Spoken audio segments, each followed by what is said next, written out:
آ گئی جی وہ بات جو میں کہہ رہا تھا، امیین، ان پڑھ جاہل لوگ جو باتیں کرتے ہیں، اللہ کے فضل سے اس امت میں بھی جاہل لوگ یہی باتیں کر رہے ہیں۔ وَقَالُوا لَن تَمَسَّنَا النَّارُ إِلَّا أَيَّامًا مَّعْدُودَةً، وہ کہتے ہیں ہمیں کبھی بھی آگ نہیں چھو سکتی سوائے گنتی کے چند دن۔ ایویں جیسا آپ کے لوگ نہیں کہتے ایک پھیرا ہی لگے گا۔ اب قرآن میں تو یہ ہونا چاہیے تھا کہ ہاں ایک پھیرا لگے گا پھر تمہیں ادھر بھیج دیں گے۔ اس کا جواب ذرا اللہ کی طرف سے سنیں۔ یہ پھیرے والے جو اتنے دلیر لوگ ہیں نا، ان کے بارے میں اللہ تعالیٰ کیا فرما رہا ہے؟ قل اتخذتم عند اللہ عہدا، کیا تم نے اللہ سے کوئی ایسا وعدہ لے رکھا ہے؟ فلن یخلف اللہ عہدا، کہ اللہ اس وعدے کی خلاف ورزی نہیں کرے گا۔ ام تقولون علی اللہ ما لا تعلمون، یا پھر تم اللہ پر ایسی بات ڈال رہے ہو جسے تم جانتے ہی نہیں ہو کہ کتنا بڑا جرم کر رہے ہو۔ اپنی مرضی سے اللہ کے بارے میں یہ بات کر رہے ہو کہ اللہ ہمیں کچھ دنوں کے لیے دوزخ میں ڈالے گا، بعد میں چھوڑ ہی دے گا۔ یہ اللہ نے کس جگہ پہ تم سے یہ وعدہ لیا ہوا ہے کہ حضرت صاحب آپ کا ایک پھیرا لگے گا پھر آپ جنت میں چلے جائیں گے؟ تو ظاہر ہے کہ یہیں بھی نہیں لیا ہوا۔ تو اللہ ہمارا ہے اس کے مطلب ہے اللہ پہ جھوٹ باندھ رہے ہو۔ سر بخاری مسلم کی حدیث ہے، جس نے نبی علیہ السلام پہ جھوٹ باندھا وہ اپنا مقام دوزخ میں دیکھ لے، اور جو اللہ پہ جھوٹ باندھے اس کی انٹینسٹی ہے کون اندازہ لگا سکتا ہے؟ ناٹ ایٹ آل، ایسا نہیں ہو سکتا۔ سورۃ الفرقان میں آگے چل کے آئے گا کہ دوزخ تھوڑی دیر کے لیے بھی وقت گزارنے کے لیے بری جگہ ہے اور زیادہ دیر کے لیے بھی بری جگہ ہے۔ کہتے ہیں تھوڑی دیر لگے گی۔ سر مسلم شریف کی حدیث ہے کہ قیامت والے دن اللہ تعالیٰ ایک مفلس بندے کو بلائے گا جس نے دنیا میں پرہیزگاری کی زندگی گزاری ہوگی لیکن روکھی سکھی کھا کے، بڑا مشکل وقت۔ اللہ فرمائے گا فرشتوں اسے ایک ذرا جنت کا پھیرا لگواؤ۔ ایک جنت کا پھیرا لگے گا، اس کے بعد اللہ پوچھے گا وہ دنیا میں کوئی تکلیف دیکھی؟ کہے گا تیری عزت کی قسم کوئی تکلیف نہیں دیکھی۔ ایک جنت کا پھیرا اس کی ساری تکلیف کو کافور کر دے گا۔ اور حقیقت بات ہے، ظاہر ہے سر یہ دنیا کی چند گھنٹوں کی زندگی دیکھ کے اگر بلینز اینڈ ٹریلینز ایئرز کی ہمیشہ کی کامیابیاں مقدر ہوں، اور بخاری مسلم کی حدیث کے تحت سب سے آخر میں جانے والے جنتی کو بھی اس روئے ارض سے 10 گنا بڑی جنت مل رہی ہو، تو کیا بڑی اس سے بڑی نعمت ہو سکتی ہے؟ اور موت ہی نہ آئے، جوانی نہ جائے، بڑھاپا نہ آئے، بیماری نہ آئے، اور اللہ ناراض نہ ہو۔ یہ 4 چیزیں مسلم شریف میں آئی ہیں نا، تو کیا چاہیے؟ پھر اللہ کہے گا کہ یہ گناہگار شخص کو ذرا ایک دوزخ کا پھیرا لگاؤ جس نے دنیا میں بڑی ٹھاٹ کی زندگی گزاری تھی نا، اور کہا تھا خیر اللہ بڑا غور رہی میں معاف کر دے، یہی کچھ کہہ رہے ہوتے ہیں نا، ایک پھیرا ہی لگے گا۔ اللہ کہے گا اس کا ایک پھیرا لگواؤ۔ تو مسلم شریف کے الفاظ ہیں، جب وہ پھیرا لگا کے آئے گا نا، اللہ کہے گا وہ دنیا میں کوئی سکھ کا دن بھی دیکھا؟ کہے گا تیری عزت کی قسم میں نے زندگی میں کبھی سکھ دیکھا ہی نہیں ہے۔ ایک پھیرا اس کے دنیا کے سارے نشے کو کافور کر دے گا۔ اللہم اجرنا من النار، آمین۔ تو سر یہ بڑا مشکل معاملہ ہے۔ اب اللہ تعالیٰ کی طرف سے ایک یونیورسل ٹروتھ آ رہا ہے۔ بلا، یہ جو کہتے ہیں نا ایک پھیرا ہی لگے گا بعد میں ہم جنت میں چلے ہی جائیں گے، بلا، اللہ بھائی کیوں نہیں؟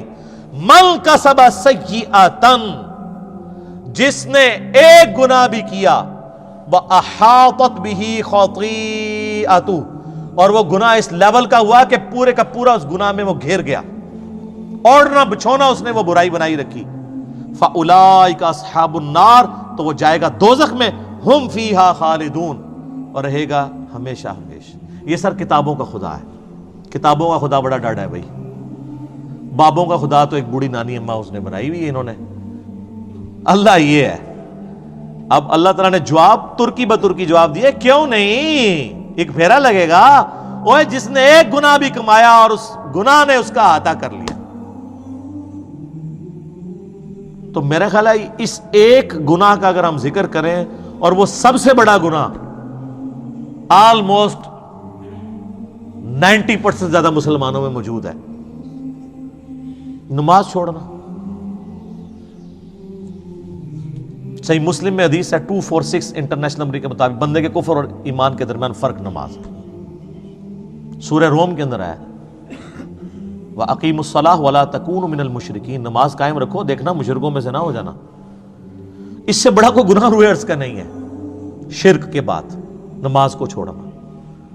تو یہ ایک گناہ کا بھی جس نے احاطہ کیا ہوا ہے، جس نے اپنے اوپر طاری کیا ہوا ہے۔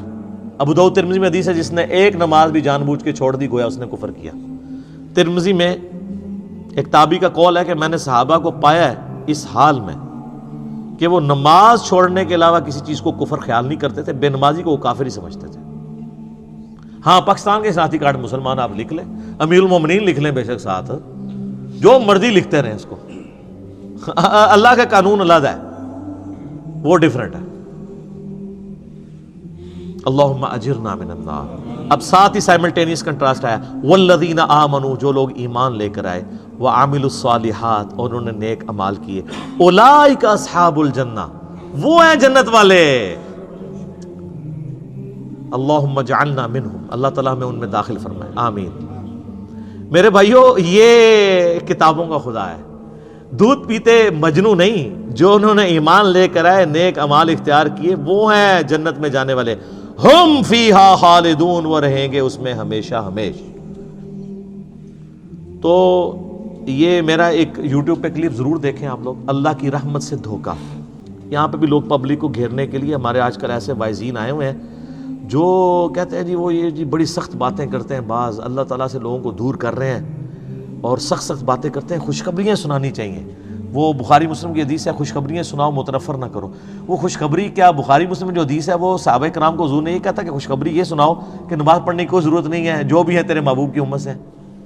نہیں، وہ فرائض کے لیے نہیں ہے، وہ چھوٹی چھوٹی جو نفلی عبادات ہیں ان پہ نکیر نہ کرو۔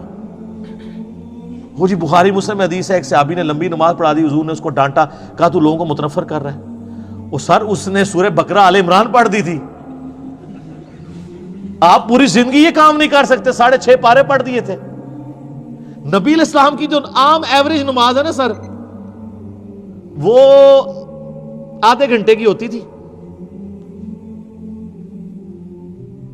فجر کی نماز آدھے سے پونے گھنٹے کی، عشاء کی بھی اتنی، زور اثر بھی 20 منٹ سے کم نہیں ہوتی تھی، کیونکہ بخاری مسلم میں وہ باقاعدہ صورتیں رپورٹ ہوئی ہوئی ہیں جو نبی علیہ السلام پڑھا کرتے تھے۔ تو آپ ذرا اس سے کیلکولیشن کر لیں۔ سنن نسائی میں حدیث ہے، ہم صحابہ کرام کے نبی علیہ السلام کے پیچھے 10 تسبیحات شمار کیا کرتے تھے رکوع اور سجدے میں۔ بخاری مسلم میں حدیث ہے، انس بن مالک کہتے ہیں نبی علیہ السلام جب ہمیں نماز پڑھاتے تھے، رکوع کے بعد اتنی دیر کھڑے ہوتے تھے کہ ہم سمجھتے تھے آپ سجدے میں جانا بھول گئے، اور 2 سجدوں کے درمیان اتنی دیر بیٹھتے تھے ہم سمجھتے تھے کہ آپ دوسرا سجدہ کرنا بھول گئے، آپ اتحیات پڑھ رہے ہیں۔ تو یہ کون سی نماز ہے؟ تو کہانیاں کراتے ہیں، کہتے ہیں جی مختصر نماز پڑھائیں۔ وہ والی مختصر ہے نا، وہ یہ ہے کہ بھی معاذ بن جبل نے 3 گھنٹے کی عشاء پڑھا دی تھی تو کہا گیا بھی 3 کی نہ پڑھاؤ، آدھے گھنٹے کی پڑھاؤ۔ اور تسی تے پڑھتے ہو آدھے منٹ دی نماز، کہانیاں اتوں لیندے ہو، تراویح کر کے 20 بنا رہے ہو، ٹھیک ہے؟ تو یہ ہوں گے اہل جنت، رہیں گے اس میں ہمیشہ ہمیش۔ اللہ تعالی ہمیں ان میں شامل فرمائے۔ اللہم اجرنا من النار، اللہم من احییتہ منا فاحیہ علی الاسلام، ومن توفیتہ منا فتوفہ علی الایمان۔